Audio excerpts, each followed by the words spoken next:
Ouais, salut YouTube. Bon, j'avais oublié deux, trois trucs, alors je vais faire un petit avant-propos. Avant de commencer votre sujet, faites venir un commercial d'une centrale à béton, que ce soit Lafarge, chez Mex ou peu importe. Vous le faites venir sur le terrain, qu'il observe en fait les problématiques du terrain, qu'il puisse évaluer une longueur de pompe. Parce que en fonction du format pompe, on peut tripler comment dire, le forfait pompe. Entre une 20 mètres, une 40 mètres, c'est triplé. Donc voilà, pour éviter les mauvaises surprises au niveau budgétaire. Autre chose, pareil, on m'a laissé un commentaire. Les grands formats, les grandes piscines, les 14 par 12, les piscines trop profondes et tout, un peu à l'ancienne, années 80 et tout ça, on est sorti de ces standards-là. On s'est aperçu que ça coûtait un bras en filtration, le DF est de plus en plus cher, le matériel de plus en plus cher. Les produits, pareil, pour avoir une eau à 21 degrés en été. Donc voilà, moi ce que je conseille, et j'ai oublié d'en parler dans les avant-propos, c'est pour définir la hauteur d'eau, donc la profondeur du bassin, mesurer en fait du sol à l'épaule de la personne la plus petite du groupe en fait. Parce que si vous faites un 140 de ligne d'eau, mais que votre femme a fait 1,52 m, elle va tout le temps être sur la pointe des pieds ou la tête en l'air pour essayer de respirer, alors qu'on sait aujourd'hui qu'on s'amuse dans une piscine quand on a pied. Il faut avoir pied dans une piscine pour chahuter, pour ceci, pour cela. Les gens qui me disent oui, mais pour nager, nager 40 cm d'eau, ça suffit quoi. Donc voilà, faites gaffe à bien définir votre hauteur d'eau. Enfin, souvent on me demande qu'est-ce qu'on peut faire pour remonter le niveau, machin, et puis après ça coûte un bras. Et forcément, bon. Donc ça. Et autre chose, sur les formes bizarroïdes, en forme de triangle, en forme de L, en forme de ce que tu veux en fait. Tu vois ce que je veux dire? Faut bien penser à un truc. C'est le prix du volet, ou la possibilité d'avoir un volet derrière. Parce que pas de volet, pas de sécurité enfant, qui dit pas de volet dit barrière. On peut vite arriver sur des prix qui sont exorbitants dans toutes ces conneries, tout ce qui est abri et tout, machin. La dernière fois, on montrait un abri en bois. Certes, il était splendide, hein, mais 65 000 euros l'abri. Waouh! Là, moi, je peux pas conseiller ce genre de truc. Donc, anticipez bien le prix des volets. Moi, je vois sur la 10 par 4 par le PLU, il a été obligé de mettre un voilier émergé. Le surcoût, c'est au moins 15, quoi. 15 de surcoût, bon, bref, ok. Voilà, donc faites gaffe à la forme de votre piscine et la possibilité de mettre un volet dedans qui soit à peu près pas trop cher. Bon, allez, on en vient à ce que tout le monde attend, hein. Je sais que ça s'attend. Donc là, on va parler du radier. Radier, il faut bien comprendre quelque chose. Un radier, c'est pas un dallage. Un radier, c'est un système de fondation. D'accord? Donc ça se traite pas comme un dallage. Simple nappe, 12 cm de béton. Moi, je conseille pas trop. D'accord? C'est un système de fondation. On déconne pas. Donc moi, je pars tout le temps sur 20. Entre 18 et 20, t'es pas mal. En fonction de, hein, si c'est une 6 par 3, tu peux tomber à 18. Il va pas y avoir tellement de problèmes. Au plus ta piscine est grande, large, surtout large, il va falloir augmenter la section en conséquence.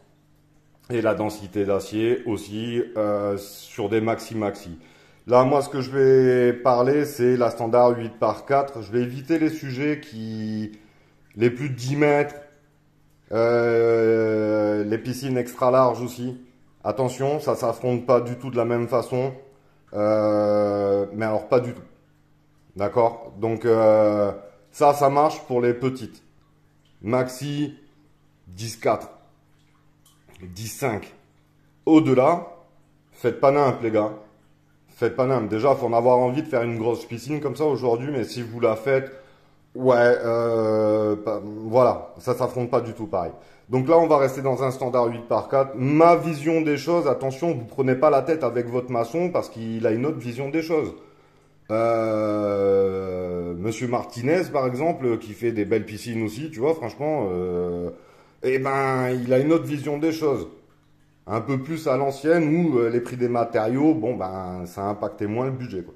Aujourd'hui, ben, on est obligé de faire avec les prix des matériaux et ça devient de plus en plus compliqué. Donc, maintenant qu'on a compris qu'en fait un radier est là pour calmer une poussée géologique et pas pour retenir de l'eau ou pour simplement marcher au fond, on va passer à la partie armature. Donc, moi, ce que je fais en priorité, c'est je pose mon polyane. Donc là, on part du principe qu'on est sur une surface qui est propre, soit 0,20 compacté, soit propre. Mais bon, le mieux 0,20 compacté. Donc là, tu tires ton polyane sur toute ta surface. Bon, je vais vous apprendre à tirer un polyane. Si vous en êtes là, ça va être chaud pour la suite. Tu tires ton polyane le plus propre possible, c'est bien tendu, que tu puisses marcher dessus et qu'il enveloppe bien comme il faut la zone. Ok. Là, moi, ce que je conseille, c'est tu descends ton nombre de plaques en lit inférieur. Donc, admettons, pour une unité par 4, tu vois, tu descends tes 6 plaques en bas. Tu les mets verticales contre la paroi. Tu vois ce que je veux dire, à l'extérieur. Même si ça perce le polyane, techniquement, il n'y aura pas de béton. Donc, c'est pas très grave. Donc, tu les mets contre la paroi, tu les dispatches. De là, tu tires de ta chaise, en fait. Je vais pas reprendre le plan des chaises, mais bon, on reprend l'axe du mur.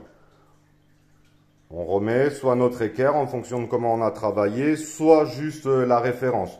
Moi, perso, je travaille qu'avec la référence. Vous allez comprendre après comment je me démerde. Donc, je me retrouve avec un seul cordeau. Ok, je tire mon cordeau. De là, je prépare mes nappes.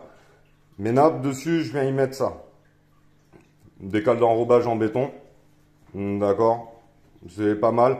C'est pas celle-là que j'utilise, c'est celle-là que j'ai trouvée dans mon seau. J'avais la flemme d'aller dans le camion, mais elles sont pleines en fait. Parce que ça, dans le 0,20 ou dans la terre, en fait, ça a tendance à rentrer. Donc, plate, c'est mieux. Tu les accroches, on va dire, allez, tous les 3 carreaux sur ta plaque. Tous les 3 carreaux dans un angle, t'attaches tout. Tu prépares tes plaques. Une fois que tu as pris ta première plaque, en fait, que tu l'as préparée, tu viens la disposer. Où c'est que je l'ai mis? Là. Donc, tu vois, là, tu as ta chaise, ton axe. On sait que notre bassin extérieur en axe à axe, je veux dire, il est à 4,20. 4 mètres intérieur, donc axe, 4,20. Donc, moi, ce que je fais, mais ça facilite grandement tout le reste en fait. J'essaie d'être le plus précis possible en fait dans la géométrie de l'armature. Parce que quand ils font le treillis soudé, il est à peu près d'équerre. Donc si je pars pas trop mal en fait, ça me donne une jolie tonalité sur l'ensemble du sujet. Donc là, ce que je fais, c'est je dispose ma première nappe. Je reprends mes aplombs en fait avec un fil à plomb, un plomb d'axe. Mais vous pouvez faire ça avec un niveau, hein, ou ce que vous avez, une règle avec un niveau scotché dessus, peu importe, n'importe quoi pour redescendre l'aplomb du cordeau sur le treillis. Ok? Je dispose bien ma première nappe. Bon, ici on a vu que l'équerre, elle était de ce côté. Donc, bah, tu commences par le côté où tu as ton équerre. Ok? Donc là, tu viens bien disposer, où c'est qu'on le voit bien. Tu vois, ici, là, tu as ton premier axe. Là, tu as ton deuxième axe. Moi, ce que je fais, je viens placer 50-50. Le carreau, axe du carreau, axe de la référence. Ok? Pourquoi? Parce qu'en fait, ta plaque, elle fait... Moi, j'utilise des plaques de 2,40 par 3 mètres. Je suis tout seul pour les bouger. 6 mètres, tu comprends bien que c'est la galère. Donc, je prends des 3 par 2,40. Si je fais 2,40 plus 2,40, ça me fait 4,80. Si je retire 40 cm de remoisage, je suis à 4,40. Donc à 40, tu vois bien que j'englobe la totalité de mon radier et je suis conforme au niveau des remoisages au milieu. Donc moi je m'y prends comme ça. Ok? Donc je viens mettre mon axe du carreau avec mon axe de la piscine et je viens bien disposer mon équerre. Je passe à la deuxième plaque. Pareil que j'ai préparé, machin, je la dispose. Ok? De là, je repars au fond. Je dispose mes plaques. Je mets un coup de mètre, vite fait, pour voir que j'ai mes axes en fait qui sont respectés. Ici, je repars de ma ref. Donc, j'ai cette plaque qui est alignée avec cette plaque. D'accord? Et là, la longueur derrière est définie en fait avec la longueur de devant. Je sais pas si je suis clair. C'est-à-dire que je me sers du quadrillage en fait de mon treillis pour reprendre toutes les valeurs en bas. Donc après quand je mesure, eh ben, je me tiens à mes 80 axes de l'autre côté. C'est pour ça que j'ai pas besoin d'avoir 10 000 chaises en fait. Juste la référence me suffit, après je déporte en bas. Je travaille en parallèle. Une fois que j'en suis là, que j'ai disposé bien toutes mes nappes de treillis, je contrôle bien comme il faut ma géométrie. Parce que en fonction des longueurs, eh ben, si tu as un remoisage d'ici, admettons d'un mètre, ici 40, tu vois, ben, tu prends ta plaque du milieu et tu la mets axe. C'est pour ça que je ne les fais pas dans l'ordre. Mais tu peux, hein, tu t'en fous. Mais bon, le fait de repartir quand tu as 6 plaques, tu repars de l'autre côté. Quand tu viens poser celle du milieu, en fait, ben, forcément, tu la mets 50-50 et tu te prends pas la tête avec les remoisages. Avec 6 plaques, tu t'en sors. Ici au milieu, en fait, tu n'auras pas bien deux carreaux en fait, de remoisage, tu n'en auras qu'un et demi. C'est pour ça que si tu pars dans le sens et que tu attaches tout comme une brute, bah ici peut-être il va t'en manquer. La plupart des temps, les gens ils disent ouais, je m'en fous, je décroche pas, alors que ça prend 10 minutes. Mais les accroche pas. T'accroches les deux comme ça, elles gardent à peu près la géométrie et après tu règles. D'accord? Une fois que tu as bien réglé ça par rapport à ta référence et tout ça, normalement, tu es à peu près d'équerre sur ton treillis, tu es à peu près d'équerre partout. C'est là où il faut bien s'appliquer de quand tu viens mettre tes treillis barre contre barre, eh ben, tu les liaisonnes bien. Si tu fais un demi-carreau, eh ben, tu tiens bien ton demi-carreau partout. D'accord? Faut que ça soit fait propre.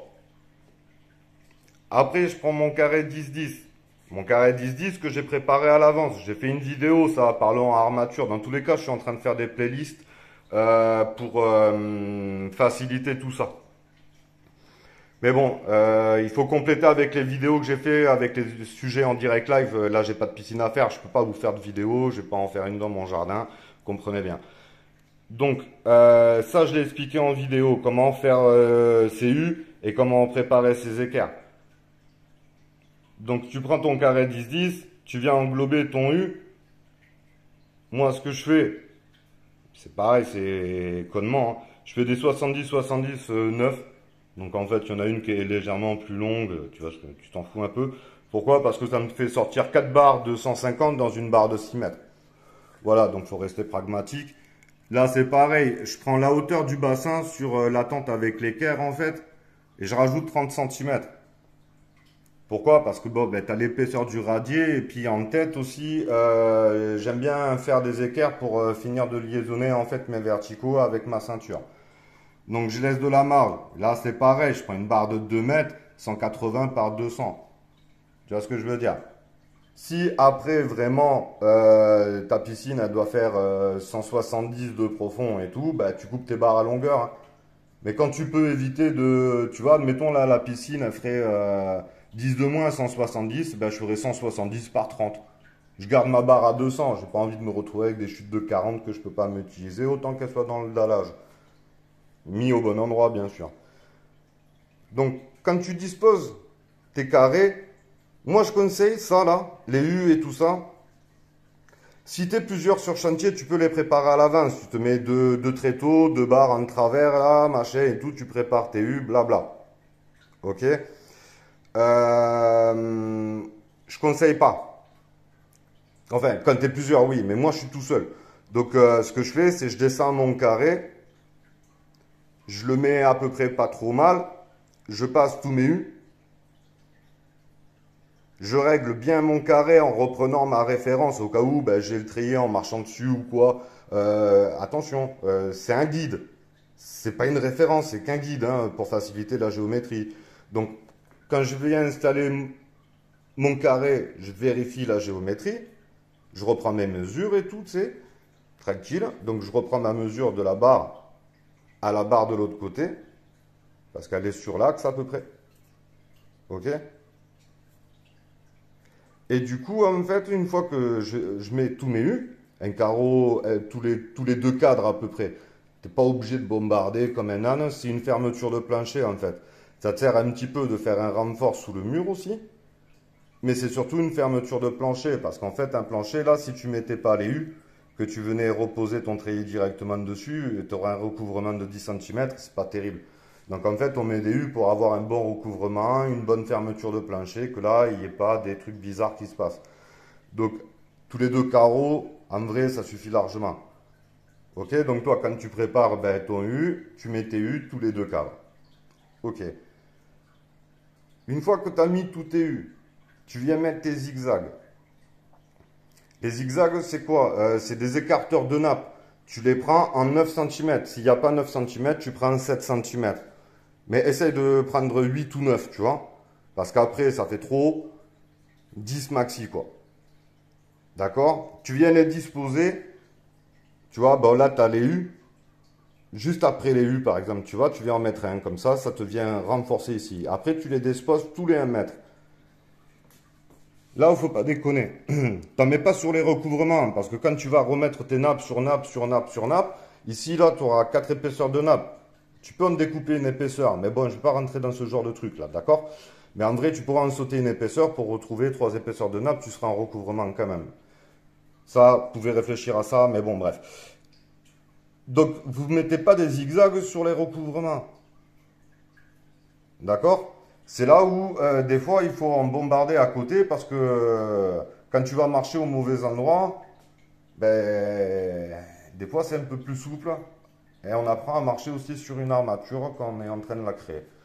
D'accord? Donc là, tu as placé tous tes zigzags et tout. Tu attaches tes zigzags, simple attache en bas, là, machin. Tu essayes de les mettre tous les 1 mètre, à peu près alignés, propres, tu vois, que tu ne sois pas emmerdé. De là, tu prends ta nappe de fermeture. Tu viens la remettre dessus. Et pareil, tu sais, tu viens bien l'aligner en fait avec le cadre existant. Comme ça, il y a tout qui est propre, tout qui est bien fermé. Visuellement, franchement, c'est carré. Donc là, tu refermes ta nappe. Ça, c'est la partie plaisir, hein. Les fermetures de nappe, il y en a pour allez, un quart d'heure, 20 minutes. Ça y est, tu as fermé ta nappe. Il n'y a pas à réfléchir, tu as déjà tout en dessous. Donc, tu attaches tout bien.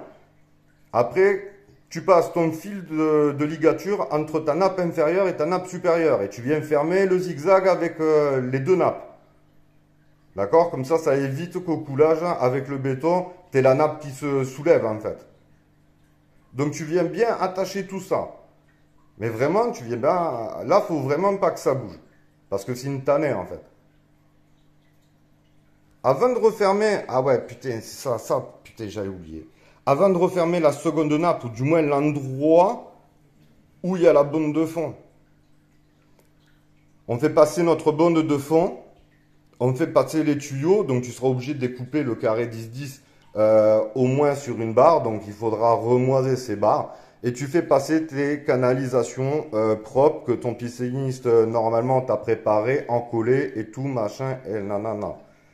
Après, tu viens mettre ta bombe de fond sur ta nappe inférieure. Parce que si tu le fais après, tu vas te galérer avec les tuyaux. Parce que les tuyaux de la bombe de fond, ils sont one shot jusqu'à la partie filtration. Donc des fois, tu as 25 mètres. Hein. Donc non, c'est le genre de truc que tu évites. Donc avant de refermer ta nappe, tu passes ta bombe de fond. Tu refermes ta nappe et après, tu t'occupes de la découpe et de ta fixation de bombe de fond. Perso, moi, la bombe de fond, vu que j'ai une armature qui est assez rigide, j'essaye de caler des barres en fait en dessous, un peu dans tous les sens pour venir la bloquer en géométrie. J'ai du mal avec, je mets du béton en dessous, parce que là, il y a cette possibilité aussi, hein, c'est venir faire une grosse pizza de béton en dessous, et après, tu mets ta bombe de fond, et le lendemain, tu viens fermer tes nappes. Ouais, je sais pas, je préfère que tout soit monobloc autour de la bombe de fond. Je préfère perdre un petit peu de la géométrie sur la bande de fond, qu'elle perde, admettons, légèrement le niveau, comme ça. Je viens y mettre un coup de disque après. Et une fois que tu as le liner et que c'est au fond de l'eau, je te jure que franchement, tu t'en fous, mais royalement, quoi. Mais par contre, je suis entouré complètement de béton autour de ma bande de fond et c'est le même. Parce que le béton un peu sec fait dans la brouette, histoire de tenir la bombe de fond, moi, la bombe de fond, même si j'ai un problème d'encollage en fait à l'intérieur entre le tuyau et la bombe de fond, elle est noyée dans le béton. Le béton, il est soit vibré, soit damé, soit machin. À mon avis, vu que ça travaille en aspiration, même s'il y a un défaut de collage, jamais tu auras une fuite. C'est que mon avis, je peux me tromper, hein. Mais je préfère faire comme ça. C'est peut-être pas la meilleure solution, c'est pas en tout cas la plus facile, je vous le garantis. Mais bon, après vous faites vos choix et les choix en conséquence. Donc une fois que vous avez refermé votre nappe bien comme il faut, propre et tout, que c'est bien carré, vous allez boire une bière. Ouais, parce que vous l'avez bien mérité, vous en avez chié quand même. D'accord? Donc vous revenez et vous prenez toutes vos équerres. D'accord? Et là, vous les glissez entre le treillis et le carré 10-10. Mais comme le carré 10-10, il est bien à l'axe en fait avec sa barre, vous n'avez pas à vous prendre la tête en fait. Parce que même si vous n'êtes pas pile poil à l'axe et qu'il y a un petit peu, parce que vous n'êtes pas au millimètre, ça va, on a une lame de 12 cm quand même. Donc, ouais, en vrai, juste comme ça, vous êtes précis à largement 12 cm, je vous le garantis. Et après, moi, ce que je fais, mais c'est pareil, il y a plusieurs modes de façon de faire, c'est je viens placer mes équerres, en gros, soit tous les 2 carreaux, mais généralement, je fais tous les 3 carreaux. D'accord. Si elle est vraiment longue, je peux augmenter mon nombre d'attentes en fait au milieu. Hein, c'est pas parce que tu commences avec un écartement de 40 ou 45 ici que tu es obligé d'avoir un écartement de 45 partout. Tu peux te retrouver avec un écartement de 20 au milieu si tu veux venir faire un truc de botch. Ça rien n'empêche. D'accord. Donc en fonction des longueurs, en fonction de tout ça, en fonction du feeling, tiens putain, ah merde, j'ai l'impression qu'il n'y en a pas assez. Prends tes barres, fais-toi des équerres, t'en rajoutes. C'est pas immuable.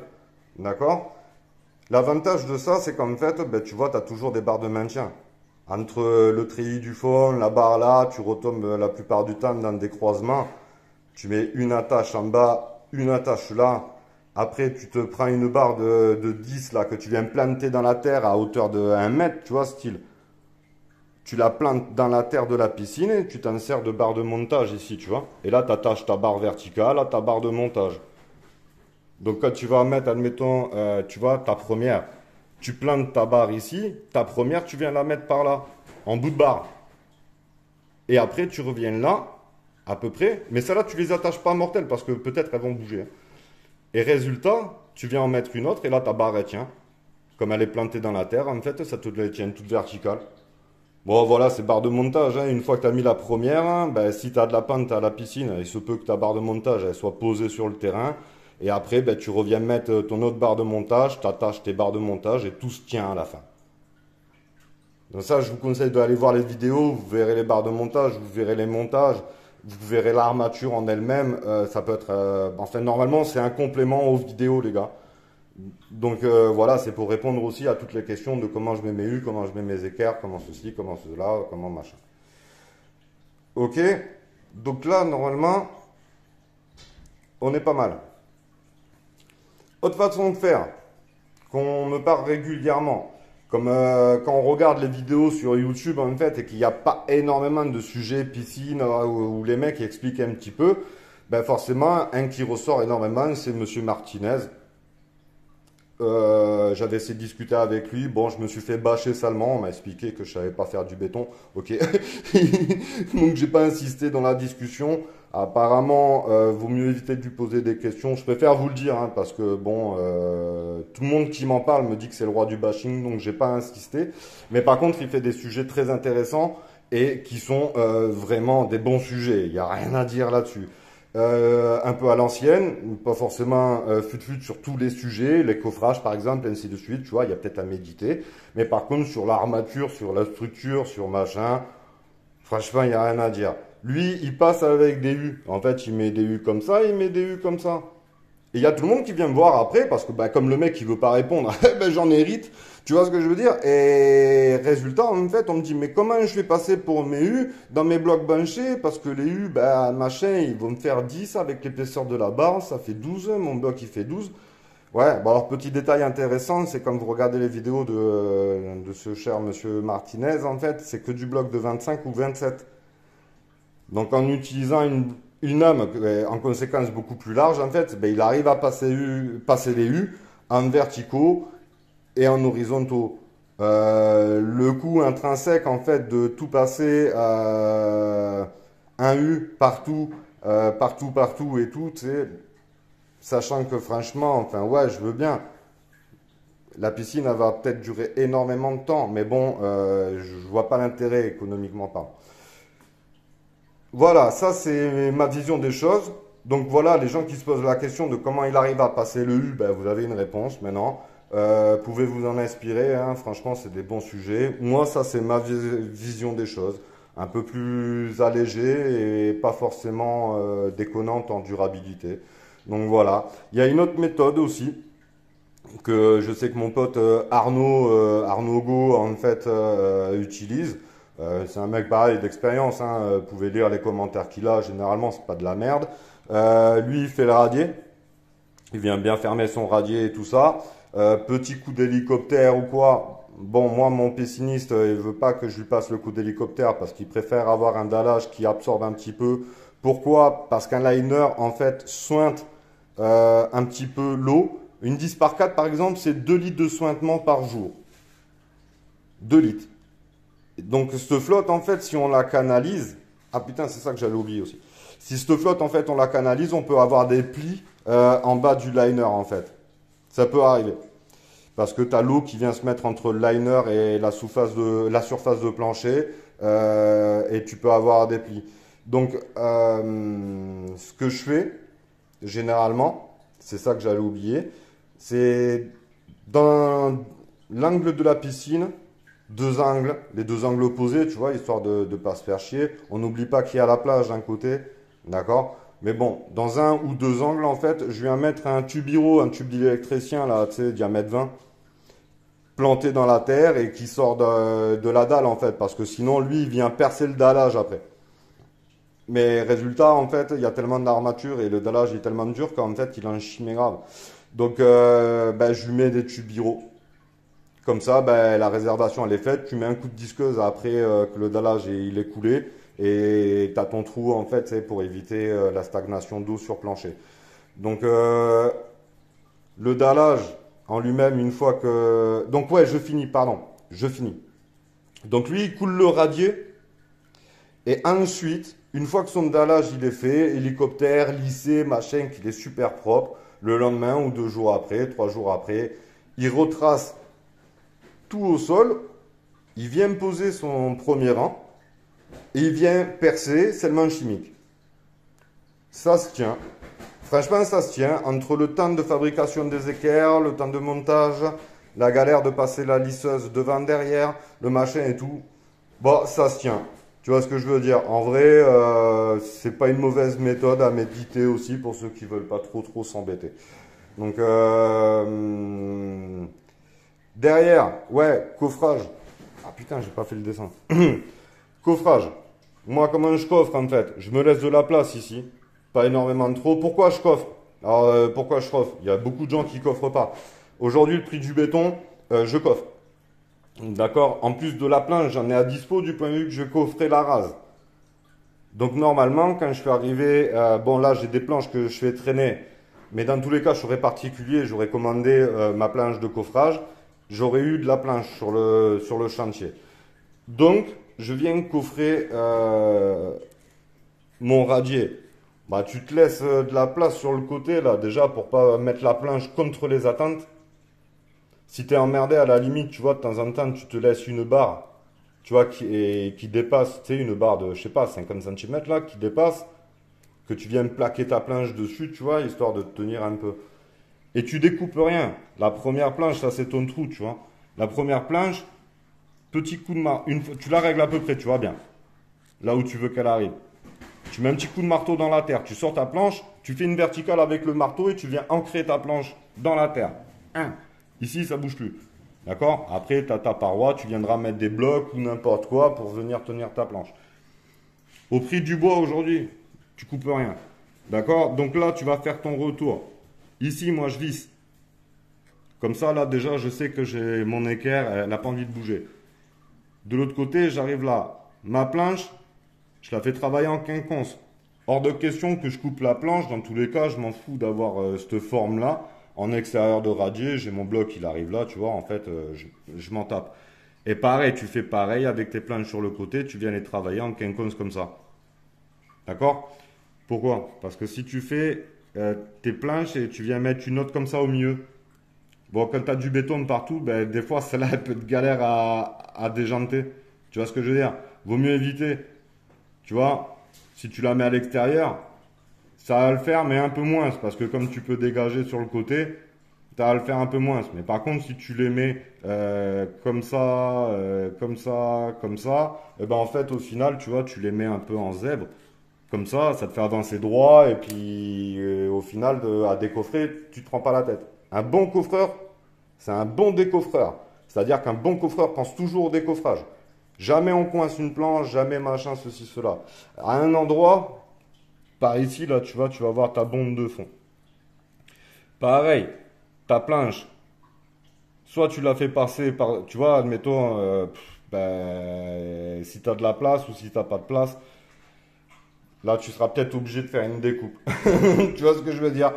Des fois, c'est pas évident. Moi, je travaille avec beaucoup de planches, donc généralement, j'ai des chutes où, tu vois, que je me suis arrangé sur la race du dessus, donc comme je les traîne de chantier en chantier, je passe de chaque côté, tu vois, style, t'as ton tuyau de la bonne de fond, j'ai mon coffrage de chaque côté, je vais mettre une planche par-dessus, visser, ça y est, c'est coffré.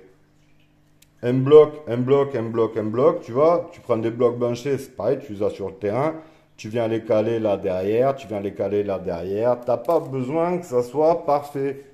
T'en fous, faut juste canaliser le coulage en fait, et que t'aies pas le coffrage qui ouvre, parce que si le coffrage il ouvre, une fois que t'es réglé, ben ton niveau va descendre. Tu vois, c'est juste canaliser, donc là faut pas se prendre la tête. Durée de coffrage là, en 1 heure c'est plié, hein. C'est voilà, si tu dois passer une matinée à coffrer, il y a un problème. Ce que tu peux faire à la limite, les blocs là ça marche pas parce que les longueurs c'est pas bon, t'as pas envie de te faire chier. Tu prends des planches en fait, tu mesures entre ta planche et ton mur et tu viens la mettre verticale, tu la mets pas en bas, tu laisses un petit peu de jour après pour décoffrer c'est mieux et tu mets une vis en haut.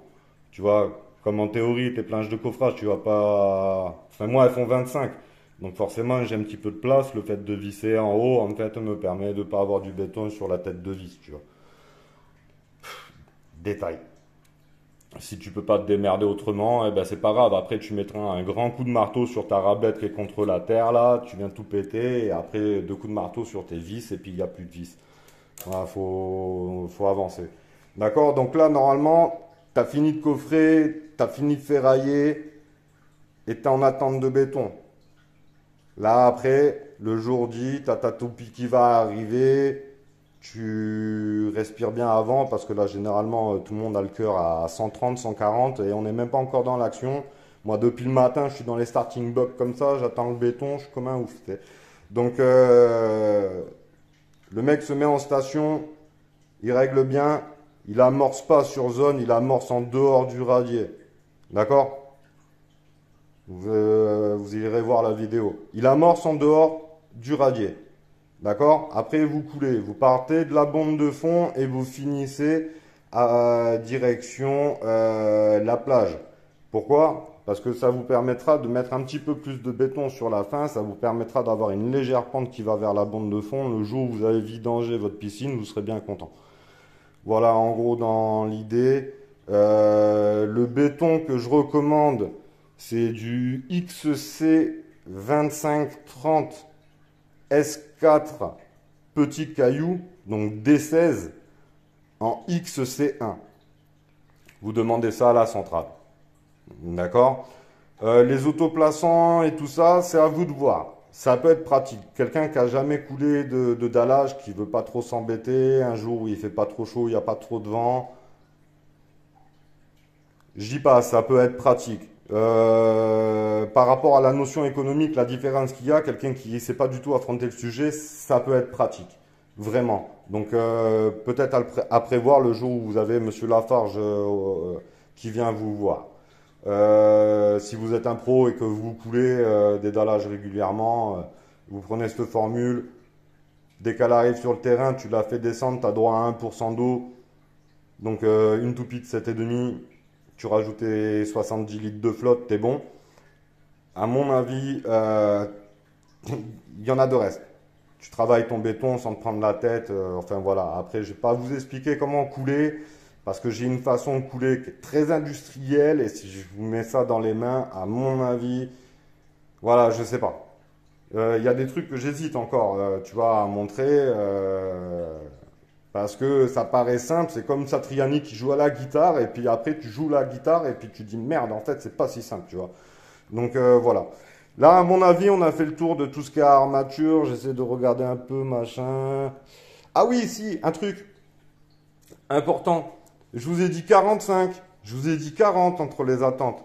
Mais à aucun moment, je vous ai dit tous les 25 ou tous les 50.